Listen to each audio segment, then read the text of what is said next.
All right. And as people come in, I just want to remind you, and I'll remind everybody before we kick off, but this is not your traditional webinar.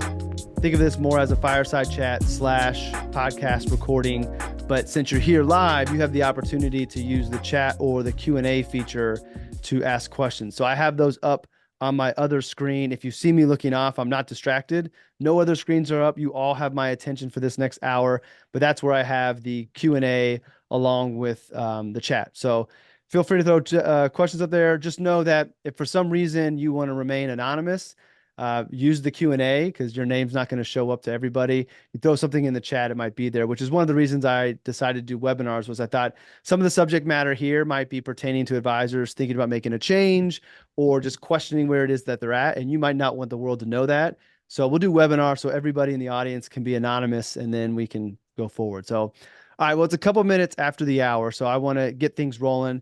This is being recorded, so everybody who comes late can catch the beginning, or if you're watching this on the replay, hope you join us live next time so you can ask questions as we go.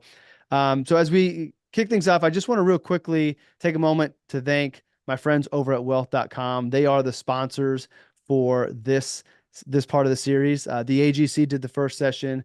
Wealth.com, if you're not familiar with that, it is a platform for financial advisors to be able to provide estate planning for their clients. So basically, you're able to help your clients get basic wills, power of attorneys, trust, whatever they might need. And as an advisor, it doesn't allow us to kind of step over that line of giving legal advice. So it is a compliant way to help our clients. As you know, Lillian, a lot of our clients don't have the proper estate planning documents. They don't want to go work with an attorney, but if we can give them an opportunity to do it online, it's a great platform. Full disclosure, I'm on the advisor council.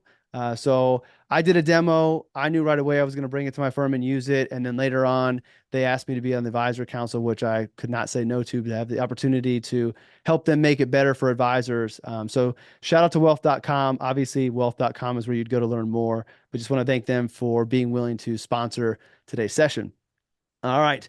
So I have Lillian Turner here with me, and I'm going to introduce you, or actually let her introduce herself here in a second. But just to set the table in case anybody is here for the first time, the Keep Pursuing series, this webinar series, is a continuation of sorts of a series of talks I gave back last fall.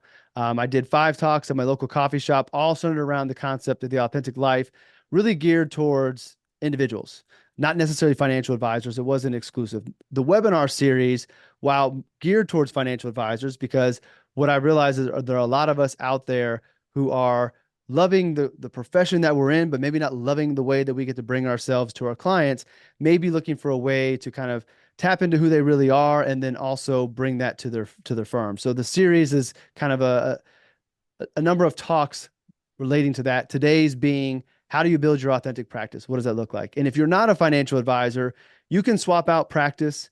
You can swap out the financial planning terms and replace that with anything that's relevant to your career. Because at the end of the day, you have the same opportunity to merge your authentic self with yourself professionally.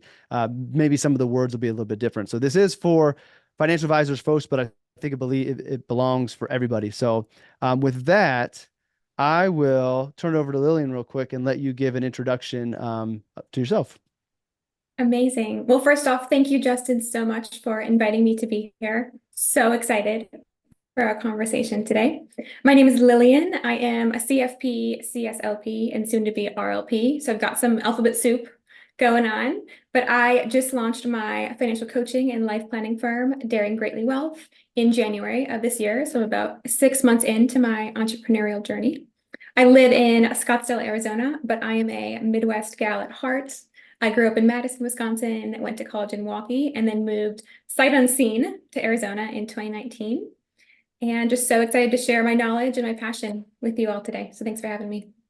Awesome. Well, I'm glad you're here. And as I was mapping out the kind of content that I wanted to cover on this, I knew, figuring out what your authentic practice looks like and how you're doing it, you were the first person that came to mind for a couple of reasons. One, we had recently connected thanks to the Kinder Institute, but I knew that you were at the beginning stages of building out your authentic practice. So you're in the moment doing it. I have kind of gone through that journey myself. So I felt like from a conversation back and forth, you're closer to the doing it now. I've done it, kind of evolving, and we could both bring some unique perspective. So I thought that was a no-brainer for me to have you on. So I guess with that, let's just go ahead and end. And where I want to start the conversation off is I've mentioned the word authentic numerous times already.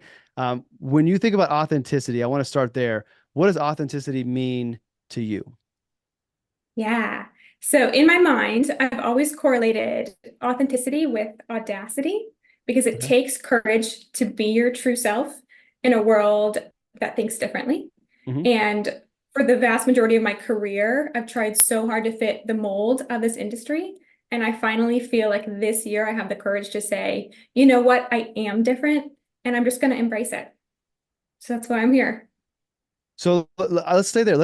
When you Yeah. say you are different, Yeah. what do you mean by you are different? And I'm assuming you mean like from a financial advisor, you are a different type of financial advisor, or do you mean just in general? For sure, in general, I'm kind of an alien. But definitely when it comes to our industry, and I think back to when I first started at my broker-dealer firm, all the advisors around me were, older white gentlemen, and I didn't see anyone that looked like me. And it felt Hmm. really hard to want to be something when I can't see that Hmm. being done. But I also think I view money a little bit differently. And I do think, our industry tends to be a little bit old-fashioned, and we place value on more of the investing in the technical piece where I have a lot of passion towards the life planning and the financial therapy and some of that things that are a little bit more new wave, but that have a much greater impact on clients than just the basics. And we're going to dive into kind of what life planning is a little bit high level because not every financial advisor knows what life planning is. And I know for sure that the public doesn't know what life planning is either. And I Right. don't think of life planning replacing financial planning. I think it's a complement. I just think Yeah. the life plan should come before the financial plan. So we'll bring that up as we start to talk about your business model and how you came up with that. But um, going back to your time in the corporate world, how aside from not seeing people who look like you, were there other signs that that was not the right place to be for you? And I'll share some of mine after you share yours, but how'd you know that that was not the setting for you? Yeah, for one, I think I was trying so hard to be something else, and I was feeling miserable. And I Hmm. would notice too, like I would be in client meetings and we're spending 90% of the time talking about portfolio returns, and the clients like eyes are glazing over, and they're clearly miserable. And now what I can do for clients, my impact is so much greater because we're focused on total well-being and not Hmm. just the financial part of that. And so I think it's a feeling and also just like a renewed excitement to wake up every single day and serve in a way that I want to serve and that I know is really, really impactful. And I think too, like my mental health is so much better, Justin, if I'm being honest, like Hmm.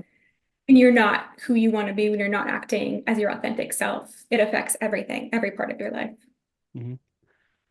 How I want to say, how did you get the confidence to be your Yeah. authentic self? Because I have a couple advisors I work with, and one of them is going to text me and say, "I know you're talking about me." He always does it, but that they feel like they have to put a certain image out there. And Yeah. I think regardless of your profession, there is an image that has been put out there by society. This is what an attorney's supposed to look like. This is what Mhm. a hospital C-suite executive is supposed to look like and act like. And here's what a financial advisor is supposed to look like. How'd you find the confidence to say, I don't want to look like that and I'm not going to look like that? Yeah, that is such a good question. It definitely took time, and I think it was small things over time. But the biggest one is probably realizing that clients resonate with who I am, and I can impact clients as I am, even if I'm not a man in a suit selling an annuity, I can still have a huge impact. And people want to see the uniqueness that you have to bring to the table. Mm-hmm. Your talents and your skills are needed in this world, and it's good to be different. People want different, Hmm. especially I serve like a younger demographic and they want something different when it comes to a financial service provider. So my realization that the corporate world was not right for me Mhm. was different because first off, I looked around and saw people who looked like me. Now I looked around and saw people that I did not identify with though. They looked like me, but I did not identify with them, whether that be just the way they wanted to do business, what they focused on. I've always felt like I'm like young at heart and I have a young soul, and like they were all old souls. So I did Yeah. identify with them. But what really kind of got the wheels going was I worked for a company that was owned by AIG. And there was a Mhm. few things, but I always remember we had goals, a certain amount of money you had to bring in. I've never had a personal goal for asset growth year to year, but we had a goal. I never focused on it. I always exceeded the goal. But then they didn't, let's say, force us, but they encouraged certain product use. And I Mhm. didn't like that. And I basically like tried to be a rebel and like, I'm okay, I'm not using those. Like, as long as I hit my goal, you can't say where I'm directing money. And I'm Mhm. not going to use those unless it's the right thing for the client. So, like, the first thing I realized, and I want to share, how Lillian realized and how I realized, because I think some of the advisors in the audience or some of the people in the audience may be missing signs that are telling them that this is not the right outfit for you, that there's a better way for you to be you professionally. So I knew I didn't want to be told what to do. Like I just didn't like that because I knew why they wanted us to do those things. And even with incentivized commissions that were higher on the ones for our own products, like I was never going to fall into that. So I just knew that that was not going to be a place that I could be around for the long term. But I also realized that at that stage of my career, I wasn't the type of person who was going to go out on his own and be able to grow a business because I wasn't cold calling, I wasn't door knocking. I'm not an aggressive person. So it was a means to an end for me, but I knew that that wasn't where I was going to stay forever. The other big epiphany I had was, again, being owned by AIG in the great financial crisis. AIG took a bailout, Mhm. and there were a lot of teachers and administrators that were not very happy that AIG got government money, got their tax dollars, and they didn't like that. So none of the clients I work with held me responsible, and they didn't either. But what I realized was that my business growth and my opportunities were being impacted by the actions of somebody else. And I was Mhm. like, no, I do not want my future being messed with by people that I don't even know and their incentives are totally misaligned with mine. I was like, I'm not going to be here forever. So for me, the combination of the two really set my wheels going towards I need to make a change was the influence and guidance to use certain products, the fact that there needed to be goals, and then also the messing with my brand when you're not me really bothered me. So again, hopefully you're aware of the things and you start to tap into, okay, this doesn't feel right and you're understanding why. And sometimes it's worth staying. Like it was worth me. I stayed there 7 years. But it was not going to be forever for me. And those were the things that told me I wasn't where I was supposed to be. And for me, independence was the place that I could do things the way I wanted to and alleviate the things I wanted to get away from. So it was the right fit. Independence isn't always the right answer. Sometimes it's, change of firm, change of business model, maybe even change of career. But I don't know if you have any other comments about kind of the corporate life of what you didn't like and what you left behind. And if you don't have any comments there, I would be curious to know what did that experience teach you about the way you want your authentic practice to look? Yeah, I think you made an interesting point, Justin, about sometimes you need to stay in a Mhm. company or that space to learn and grow as a planner before you can branch off. And I had moments like that too, where I'm like, hey, it's a short-term thing. I just need to stay here, put my head down and work. And soon enough, I'll get out here onto the next thing. But I'll say, so I worked at three firms before I launched my own practice. One was a large broker dealer, one was a mid-size RIA, and then one was a really small, like four-person RIA. And Mhm. they were all wonderful and so integral on my journey. And I'm so, so grateful for the experience. I think there were three main things that I learned. One was I learned who I want to serve. So I Mhm. learned that I really like working with young families and young professionals. The educating and empowering others to build wealth is so fulfilling to me Mhm. versus working with like retirees or the ultra high net worth folks. That's just not my jam. And that was really important for me to learn who I can best impact and who I can most relate to. Secondly, I learned that I did not want to do investment management. Mhm. So I learned pretty early on the investing side of things is just not exciting to me. And at the end of the day, we can't control what the stock market's doing. Obviously, you can optimize your portfolio, which is so important. But why are we spending 90% of meetings talking about portfolio returns when you really can't control or change what's going Mhm. on? Mhm. So I learned that really early on, which is key. And then third, I learned a few things. I think I learned most of all that I really like being high touch with clients. So Mhm. I've gotten the feedback at every firm I've been at that I over deliver, Mhm. which to me signifies that the company is a lot more focused on profits than people. But Mhm. that's just my take on it. But I realized that I want to know a client's deepest hopes and fears because that's going to allow us to build the most exciting financial plan for them. and one that they're actually going to act on and not just push to the side and get on with their life. Hmm. So that was really, really important. And so I learned, when it comes to my firm, I didn't want to serve 200 clients that I talk to maybe once a year, if even. Hmm. I wanted to serve like 20 to 30 clients and see them monthly, if not twice a month, and go really in depth on their goals. And the important thing there is, I think very few advisors end their career where they started. And I think many Mhm. make multiple jumps along the way. And you look at just work in general, people are bouncing around more often. And I think there's a lot of value in that because you learn something that you can take with you, something tactical you can take with you. But more importantly, you learn more about what you like and what you don't like. Yeah. And I think it's just as important to focus on the things that you don't like, because that'll lead you to the things that you do like, which will help you find the right fit, whether it's independence or joining a firm that supports you in the way that you want. So I think that's a really good thing to be thinking about as you're going through your experience and you're learning. If things aren't exact, if you're not fully happy where you are and feeling like you're fulfilled, then really start paying attention to the things you like, the things that you don't. So if it comes to a decision where this is not the right fit for me, you have a better chance at landing somewhere that might be a better fit because you've learned from that. I think back, maybe it's less so now, but back in the day, advisors would move chasing dollars. Like we'll write you a big check Mhm. to move from one custodian to an, or one broker to another, and they'll write you a check, and that's why they moved. It wasn't because they were unhappy; it was dollar motivated. There's a lot less of that now, especially on our independent space. So it's more about finding what allows you to be the best version of yourself as a financial advisor. And the cool thing is, as you're showing us, there's a lot of different ways to work with clients. And you alluded to this earlier, clients want different ways to work with advisors.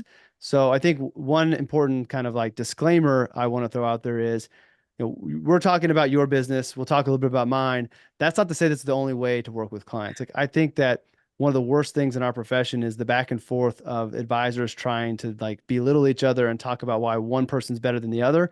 The reality of it is there's different needs for different types of advisors across the board. So find the way that you can be the best advisor, the best version of you, because I think the best version of you becomes the best advisor and the greatest outcomes for your clients. And then the right people will find you. And the good thing is about knowing other advisors. If someone who comes to me is not a good fit, but they're a good fit for Lillian, I can make the intro and know that they're in good hands. 100%. It looked like you were going to say something when I was rambling. Did you have a thought pop up? No, but I'm totally relating to Okay. everything Okay. you're saying. So, so true. Um, so anything else on the corporate world before we leave that, that was really, influential on where you are today? Yeah, I think a big moment for me was realizing that there's more out there. And when I was Mhm. in the broker-dealer space, no one talked about the RIA space. Like I thought I Mhm. would stay where I was or I'd go bigger to like a Merrill or a Morgan. I really Mhm. had no idea about these solo firms and going independent. So just like know that there's so much more out there. And to your point, Justin, like there's a million ways to serve clients. And it's okay if you're doing it a little bit differently. Clients Mhm. want that. And if you want that, I mean, that's everything. So you've managed to kind of identify how you as an advisor and life planner can be the best you Yeah. to best serve your clients. I want to focus on the be the best you. This is important for everybody. How how did you begin to figure out who the authentic version of Lillian is? Who the authentic Lillian is? Because I don't think we are encouraged to really figure out who we are. I Mhm. think we're encouraged to go down the path that we've been set down by people who love us or teachers or society. And not everybody questions. Sometimes people have an event that will scare them, or there'll be like a health event that will make them kind of question things. But Mhm. how did you begin to question who you really are and find that at with this is not a disrespect, but at an early age? Like, how did you know who you were and be so strong in that to be able to translate that over to your business? Yeah. That's a tough one. It was definitely a lot of trial and error and trying on new hats and new roles and new firms and figuring out what I liked and didn't like and giving myself the space to reflect and Hmm. just like sit quietly or spend time away from my phone and the internet and the world, go walk outside without headphones and just listen to nature. But I would also say like having support was really, really integral to me. So I've been working with a behavior change coach for the past like 8 months, which is a little bit unheard of, but she's Hmm. really helped me identify what my core values and goals are And she works me through, meet weekly and talk about like things I can do to help pivot and reach these goals. And she focuses on like the human behavior and some of the science behind that, but just also having someone to listen to. So maybe for you, it's a therapist or your mom, or just having a really close confidant that you meet with regularly that holds you accountable to goals, that gives you space to share, the trials and the triumphs, the good and the bad.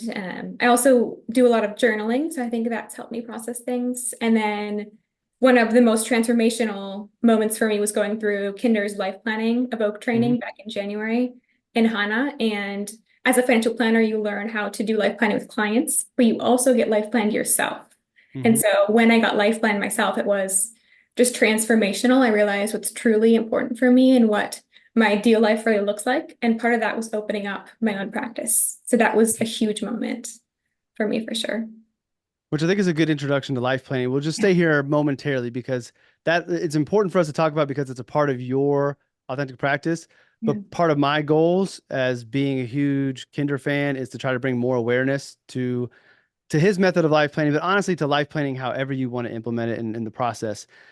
So I guess I'll ask you and I'll add any commentary to it. Like how would you define life planning? Like what is life planning? Yeah, I get asked that often. Life planning is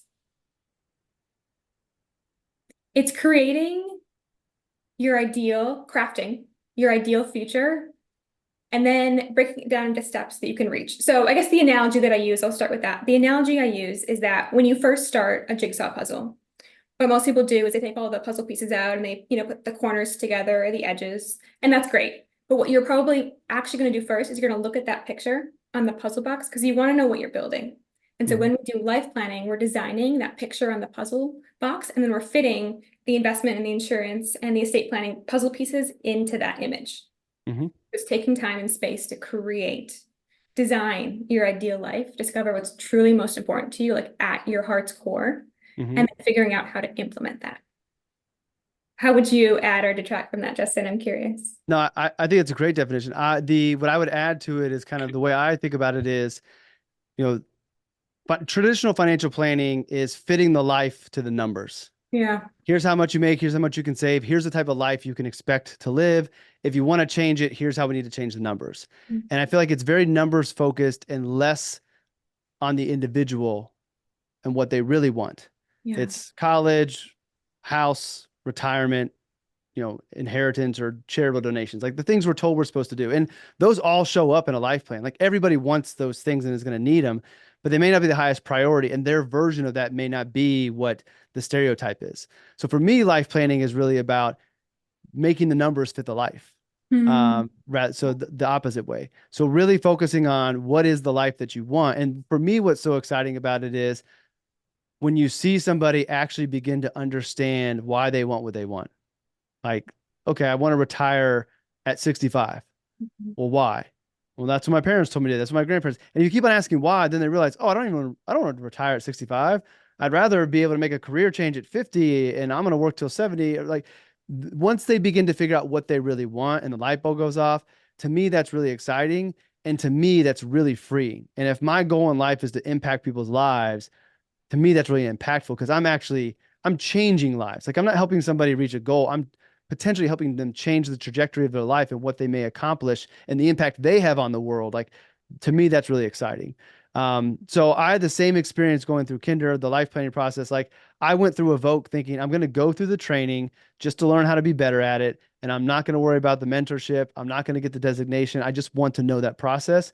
And day two, I was like, no, this is it. Like this is the next phase of my career because of the way it works and the impact that it can have. So that's what I think. I think the ideal process would be you do a real quick financial analysis, Mm. make sure emergency fund, make sure basic insurances are in place, and then you move to the life plan. Because I don't see the point of doing a traditional financial plan for a life that you don't really want, only to have to go back and unwind it once you figure out what you really want.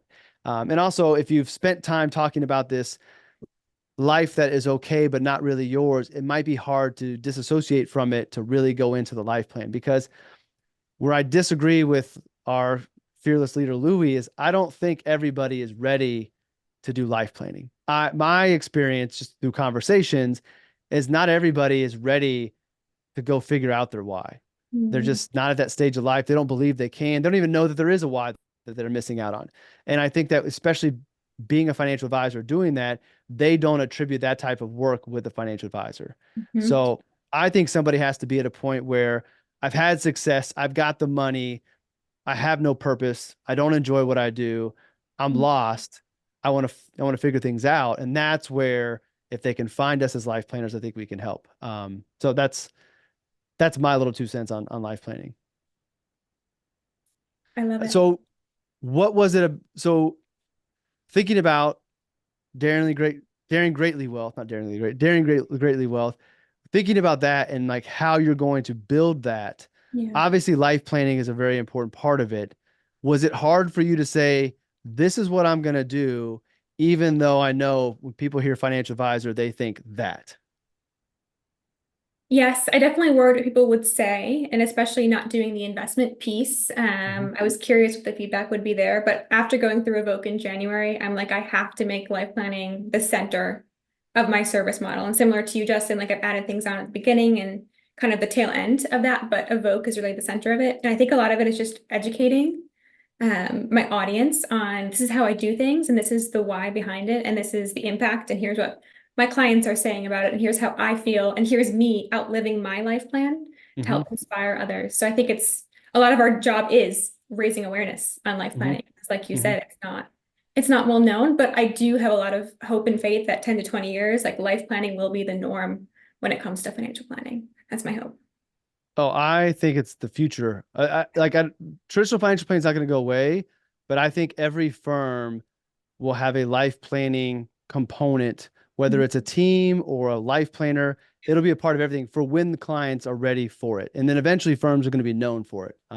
Yes. That's what I genuinely, which is why I've shifted the way I plan on growing professionally going forward. Like I'll keep doing my traditional planning with the clients I have, but I'm not doing that for new clients. New clients will only be life planning, and right now it's being helping out other advisors figure out who they are and then bring that to their firm. So I think it's the future personally.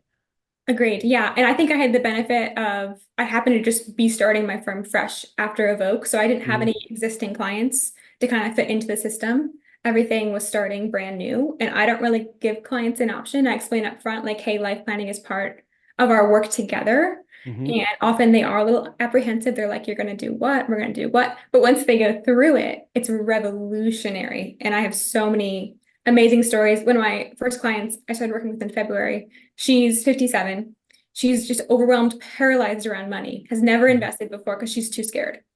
And we went through life planning and it changed everything. She's suddenly taking so much action. She's so confident with her money and her finances. She literally led a presentation at a huge family reunion on values-based spending and personal finance and everything she's learned. So it really has like a lifelong, an overarching impact. Like now she found the love of her life and she's becoming a foster care mom. Like she's doing all these things she's always wanted to do, but she didn't have that support or someone to hold space for her to realize those dreams and help support her as she's taking action on them. So it's just transformational. And once you start doing it, you can't go back. To your Mhm. point, Justin, about day two, you're like, this is it. This is my firm. This is what I'm doing. That's how I felt too. The final life planning comment before we move on more to kind of how you're building your business. Because I know advisors like to know like how are you building? What are you doing? We'll talk technology, all those things. But one of the big aha moments for me on life planning was when Louis told the class, with life planning, it's not the advisor's responsibility to provide any answers. Mm, It's the client's job to find their own, and we're just kind of the guide. And not that I don't want to give answers, but I've provided solutions and answers for 20 years of my career. And the idea of just being the guide to help you find your own answers to me is really exciting. mhm, Because one, if you find your own answers, then we've got the perfect plan because it's your answers and your plan, and we can build to that. And I also know when we're planning to your vision, I believe money takes care of itself. It falls in the places it needs to because it's aligned with what it is that you want it to be. Versus, I think a lot of the financial trouble comes from when we're trying to force things. So that it yeah. will make the plan more successful, but then also it's just fun to know that like you're able to help somebody find their own answers, Mhm. and how empowering that is that they find their own answers on everything going forward. So to me, that was the moment that really pulled me in. Yes, so true. The client is the expert on themselves and they have all the knowledge and information inside of them. And it's just Mhm. about holding space for them. And it's all about meeting the client where they are too, because clients are going to be in different spaces, different phases, different mindsets, and we just got to meet them where they are.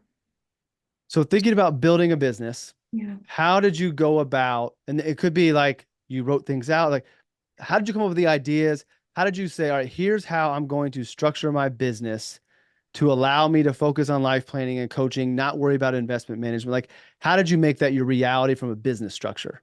And we'll talk about what the business structure is in a moment, but just conceptually, how did you get to that point? Yeah, so I had actually started writing a business plan for an RIA back in 2022.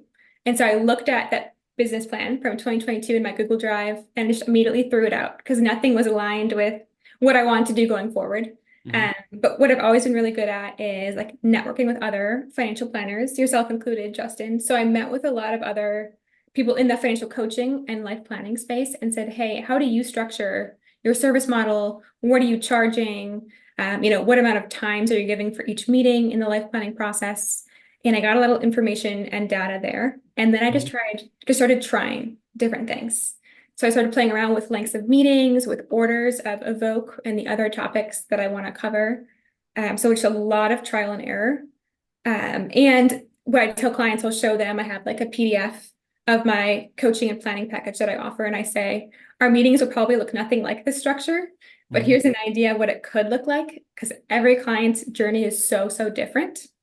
And Mhm. I like to make it more of a choose your own adventure, make it fun and exciting, and not everyone is ready to dive into the money and the numbers and the hard stuff right away. So it Mhm. varies a lot.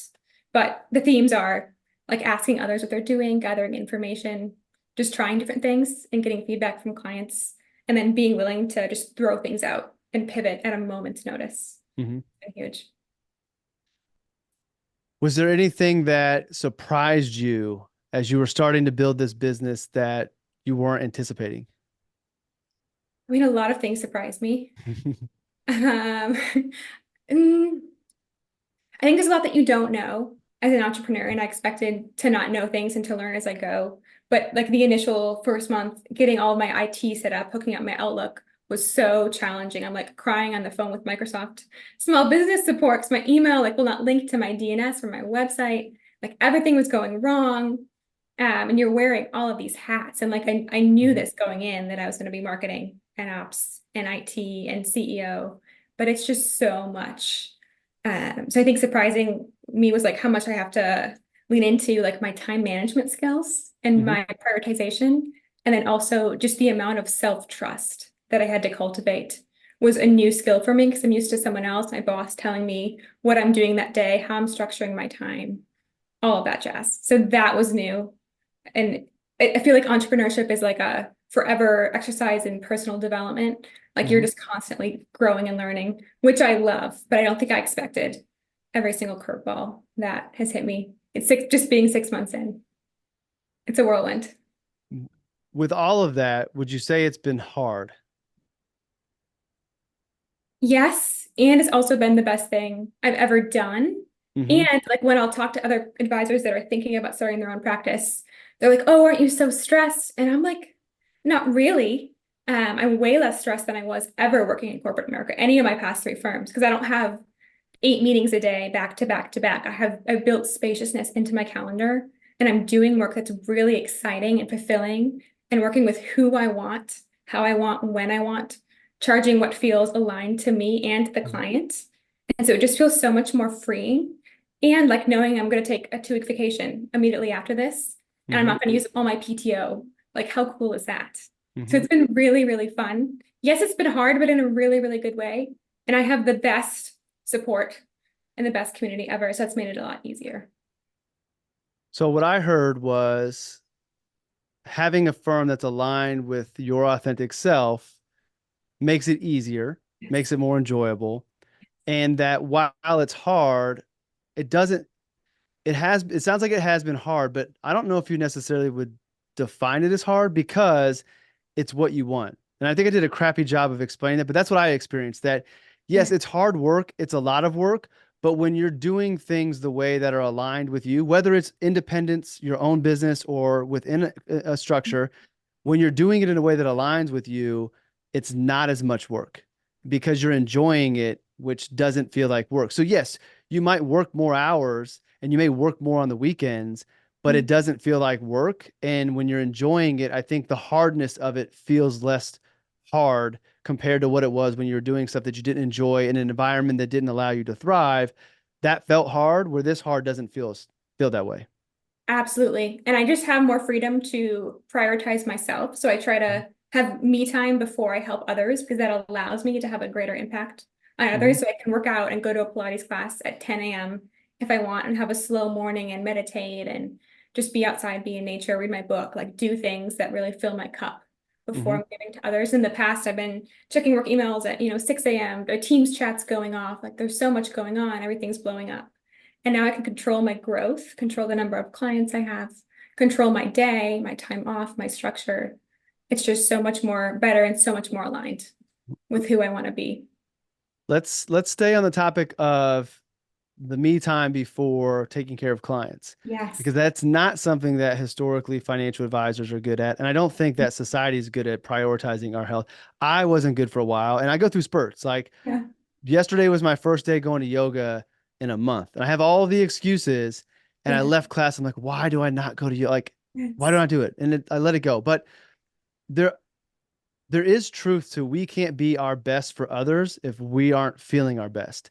And what I had to realize was that I always thought being selfless was the best way to serve others. Put Mhm. everybody before yourself and then take care of yourself. Yeah. But then you think about like on the airplane, put your oxygen mask on before you put your kids on. Yeah. Um, we can't be the best for everybody else if we're not taking care of ourselves. And what I realized was that I thought giving 100% of myself all the time to people was better. But really, if I'm able to give like 110% of me 80% of the time, 70% of the time, that's better than them getting a perceived 100%, which really isn't it because I can't be there. So, I mean, that's my whole obsession with spirit, mind, and body. Like, you got to take care of yourself so you're your best and then go be the best version for everybody else. And I think it's Ram Dass said, like, that's the best gift is we can give everybody our best version of ourselves. So, um, were you able to prioritize you in the past, or was that something that came about when you hopped into entrepreneurship? Yeah. It's definitely challenging. I think, like you said, it's against human nature to want to put ourselves first. Mhm. But again, like I'll say it over and over, the value of having a coach is so important. And I'm Mhm. currently in a group coaching program called Soft Power. And part of my soft power vision is prioritizing me first. And now I have the accountability of the coach and the group. And so it's been like, especially the past 3 months, I've been really prioritizing the me time and also reminding myself why I started the business, which is to have time freedom and Mhm. to be able to do these things. And even like I'm thinking of, we do companies will do like summer Fridays in the summer, but it's awful in Arizona and I don't want to be outside. So I'm happy to work on Fridays, but I think I Mhm. might do like a winter Fridays. Mhm. So doing fun things. I think I lost my train of point there, but I guess it's a newer development, but it's gotten easier the more that I'm doing it. And even like I'll set my timer and I'll do 15 minutes of self-care, which is like reading my Kindle outside, phones on do not disturb, I'm drinking a smoothie. Like it doesn't have to be big, but Mhm. building in like those time blocks into your calendar, these things are really important. And I will say I was really intentional on how I'm structuring my days. So I'll share. So Monday is my marketing day. So I Mhm. try not to take client meetings or any other meetings. I just do marketing, social media, content batching, email marketing. Tuesday, Wednesday, Thursday are my client meeting days. And then Friday is like my CEO Friday Mhm. operations type day. So if Fridays, if I'm not doing much, I'll go get my nails done or do something fun. But that helped me too, like having that structure in place gives me more space.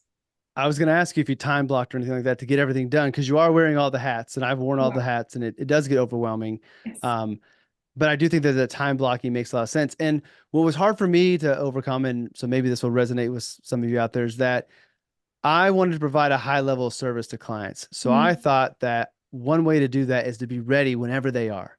But I thought about, like, if you call the doctor and you need to get in, they're going to tell you the doctor's available on this day at this time or this day at this time. Does that work for you? And we all just fit ourselves into the doctor's schedule. So why would clients not do the same thing with me, assuming that the time they have to wait is not excessive, and it's excessive on doctors. But if someone calls today and you're like, hey, like, are you free on Monday or Tuesday? that's probably going to be a quick enough turnaround. And if it's that big of an emergency, then you can address it, but most things aren't. So for me, that was, I kind of had the same thing. Monday is kind of a admin day, content day. Friday's the same thing. And then Tuesday, Wednesday, Thursday, client meetings. But I've even got to the point where I only want to have 2 meetings a day, no more than that. Okay. And I have times at 11:30, 1, and 3. So like I have my calendar set up that when those hit, then the day is full and it moves off. And that way there's more consistency because I do wear a lot of hats. I know when I can fit things in. And I also know I'm not going to drop the ball on taking care of my clients because that's the most important thing. I love that, Justin. I haven't gotten to that level yet, but I love that idea of picking set meeting times and setting your calendar up that way. That's brilliant. And I think you can do that whether you are on your own or at a firm. Now, it might be a little bit harder to get your week exactly the way you want it if you're working with a bigger team or you have somebody you report to. But I also think there's nothing that stops you from whatever the schedule is that you've agreed to work under within that time blocking and finding time to do those things. And to your point, some of the mental break and giving yourself some time away doesn't have to be anything major. It could be taking 10 minutes of going outside and walking around the building just to kind of disconnect, refresh. I'll tell everybody I'm a big fan of power naps. And so I'll set my alarm for like uh, usually 13, 14 minutes to give me a couple minutes to kind of fall into sleep, if you will. I'm sitting up, I don't lay down, I sit up in my chair, lock the door. And when I wake up in 12 minutes, I'm like rejuvenated. And it's almost like Oh, I get into a meditative state. Like I can't get that quiet mind when I try to meditate, but when I tell myself it's a power nap, I drop into it really quick. I hear everything going around. So like if someone's gonna walk in the door, I wake up and like I don't look like a crazy guy sleeping in his office. But it is really, really powerful. It's really, really powerful when I wake up energized. And it's only 12 minutes, 13 minutes to do that. So find what works for you. That's one of the takeaways that I hope everybody gets from this today is, Lillian has found the way that works for her from showing up as herself, business model, fee structure. It's all what works for Lillian. And that is the most important thing. These are things that work for me. They may not work for you. And you may not want to have a schedule where you have all of this time because your values and your goal is to build the biggest firm possible in the quickest amount of time. And you're ready to go commit to all that. That's perfectly fine as well. I just want people to understand what they want and try to bring as much of that as possible because I think when you find who you really are and how you operate best, if you can be that version of yourself all of the time at home and at work, it's going to be better for your work, but it's going to be better for your quality of life as well. absolutely. All right, so we're 15 minutes left. Advisors love to know technology. So Yeah. how are you using, like what technology are you using to run your authentic practice? And then if there was anything specific about that technology that really helped you have the authentic practice, like highlight that. So for instance, thinking about like Calendly or something like that, there's something Mhm. about that technology that really aligned with your authentic practice because I want people to think about how to think about the technology they're choosing. Like Yeah. there's tons of things out there. Choose the one that best aligns with the business that you want, not because it's the biggest name or whatever it might be. So what are the technology pieces you're using? Yeah, great question. So for reference, the last firm I was at, we had 8 to 10 different platforms that we used, and it Hmm. was way too much for clients and for the team. It was just so overwhelming. And so I came in with the mindset of like, none of that. Like I'm picking one or two things and I'm going to stick with them. So what I'm using right now as my main tool is called Monarch Money, and it's the hottest cash flow app on the market Hmm. right now. They have a really great like website or laptop, whatever, computer or PC Hmm. interface, as well as an amazing app. And the client experience is really, really great. What you see is exactly what the clients see, which should be more common, but it's not like any money. What the advisor sees and the client sees are so different, which is Hmm. just confusing for everyone. So I get my clients set up with Monarch Money. And what's cool is they have an advisor portal and you can choose as the advisor to pay for the client. It's $9 a month, or the client can pay themselves and give you access for free. Hmm. And so what I do is I choose to pay for my clients, but it makes the offboarding routine really easy because then I can just remove them from my sponsorship section and they can still keep everything and just pay for it themselves. Hmm. No one has left me yet, but when that happens, I envision it being a really smooth process. Hmm. And I can see, similar to e-money, like you'll link up all of your accounts. I can see the investments in your 401k in your IRA. I can see your credit card balance, your mortgage, everything. And they have a really great like budgeting feature. I do a values-based spending plans. You can create values tags and sort Oh, however you cool. want, which is really, really cool. And clients seem to love it. I have thought of offering like, here's an Excel spreadsheet if you'd rather track by hand, but so far everyone's loved Monarch Money. And then I've been piloting using MeisterTask as like a project dashboard, and I've built out a few different models of it and showed it to clients, but we haven't actually ended up using it with any clients yet. So really, it's Monarch Money is our only client-facing interface, and then obviously like all of the life planning exercises I bring in, which are kind of separate.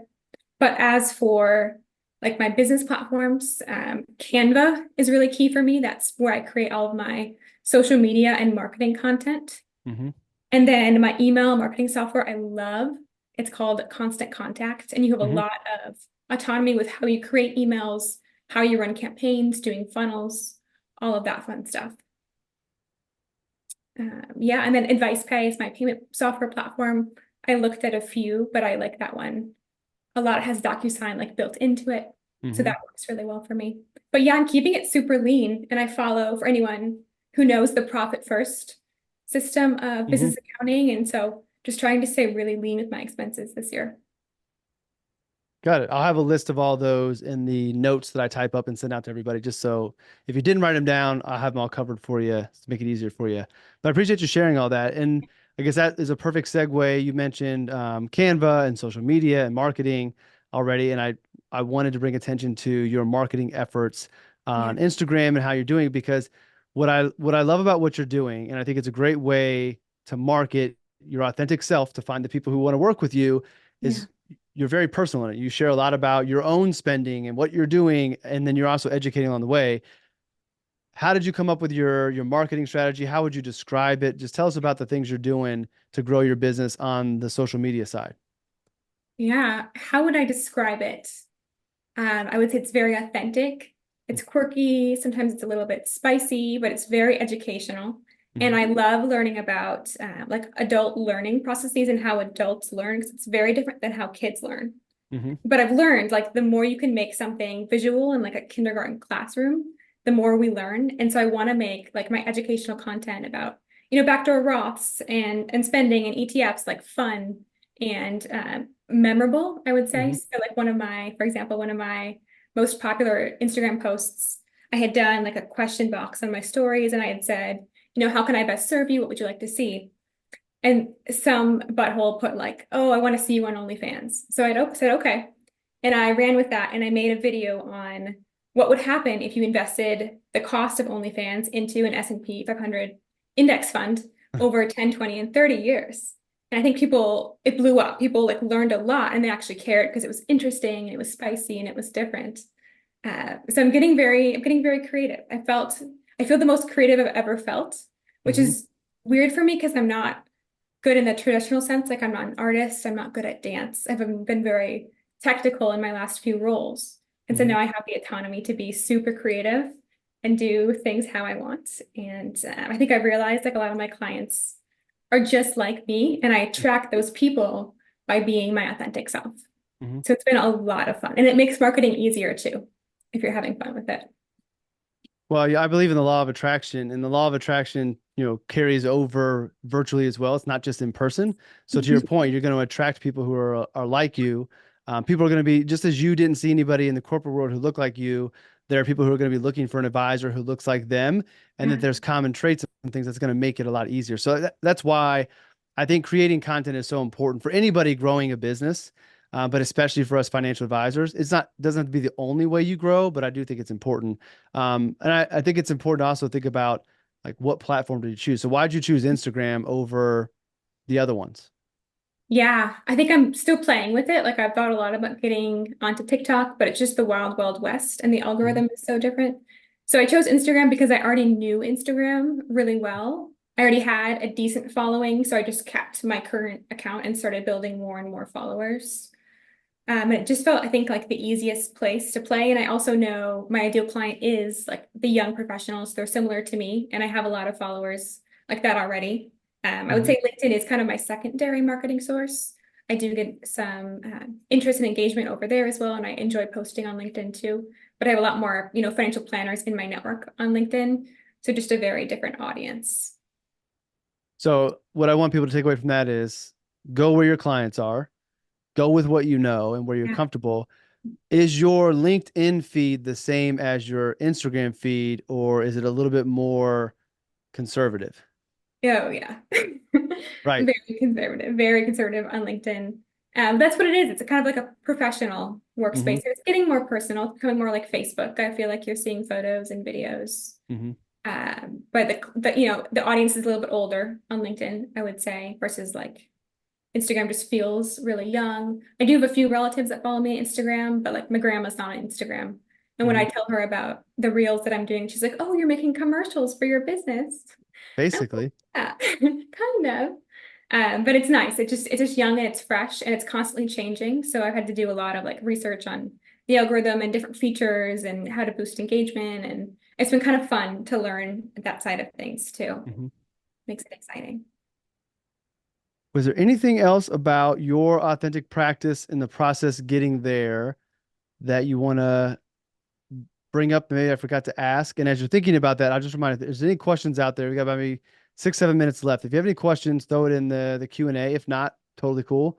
But is there anything that maybe I forgot to ask you that you think is important for people thinking about trying to align their authentic self with their profession and, maybe building their own business? Yeah. I guess one thing is when it comes to entrepreneurship, there's a lot that you have to unlearn.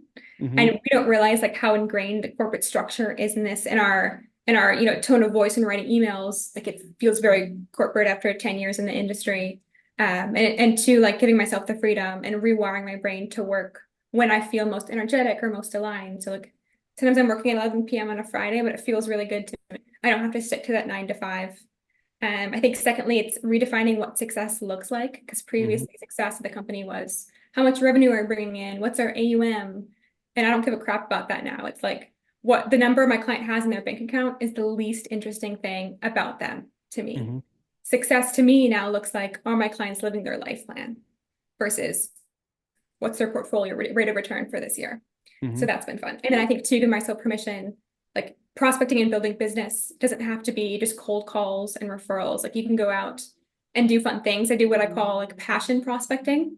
Mm-hmm. So I'm out in the community, I'm doing things that I'm already doing, but I'm being more intentional about connecting. So like I was in the Dutch Bros coffee waiting line, drive-through line the other week, and the barista asked me, like, "Oh, what are you up to today?" And I told her about my spending experiment that I'm doing.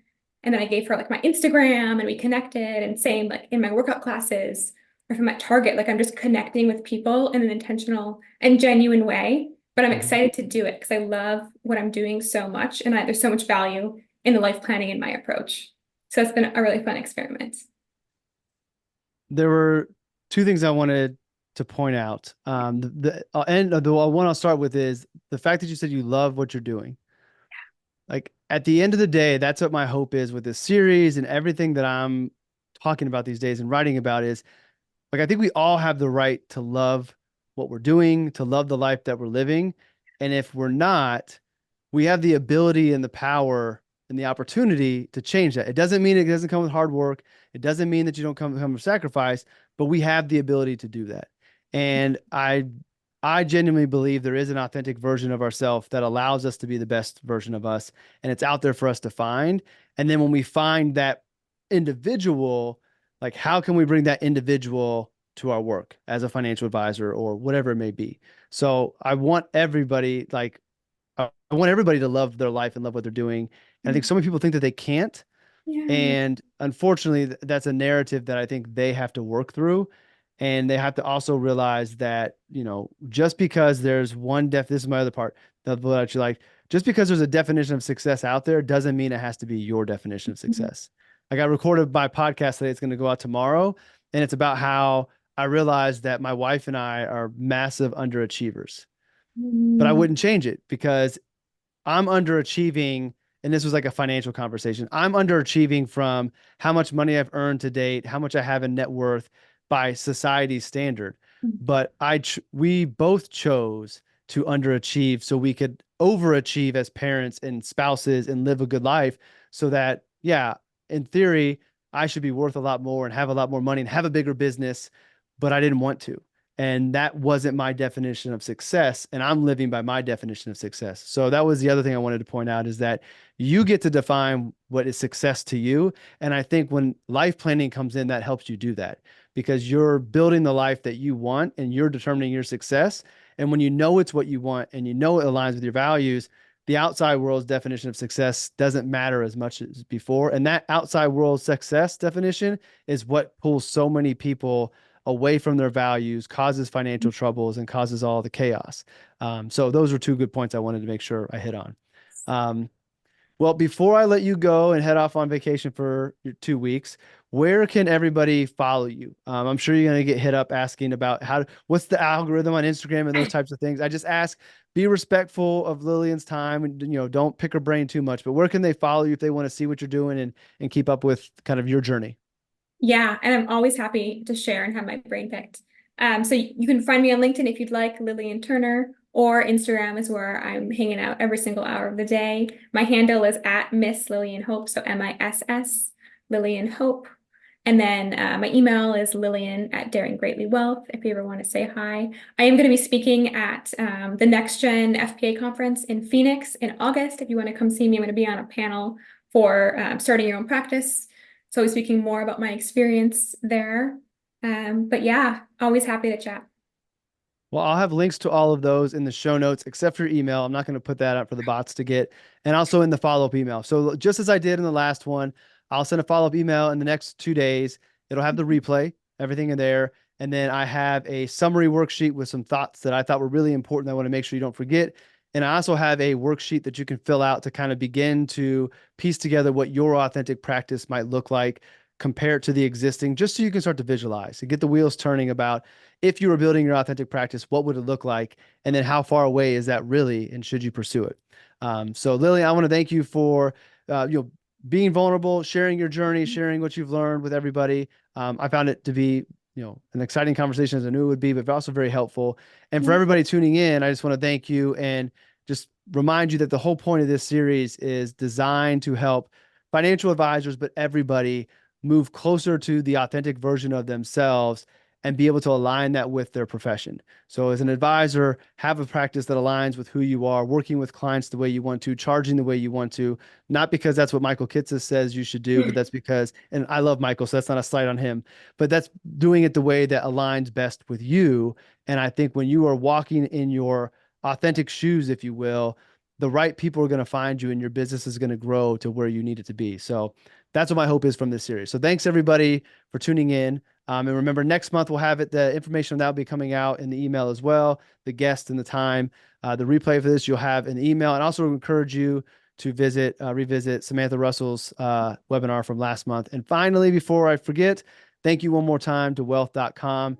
If you're an advisor, if you want to make sure your clients are having their proper estate planning docs done and done well, check out wealth.com. It's a great platform. They do a good job and they're great people. So thank you to wealth.com for sponsoring today's event. And with that, I'll let you all get to your afternoon, and Lillian, enjoy your vacation. Thank you. All right. We'll see you all hopefully in the next one.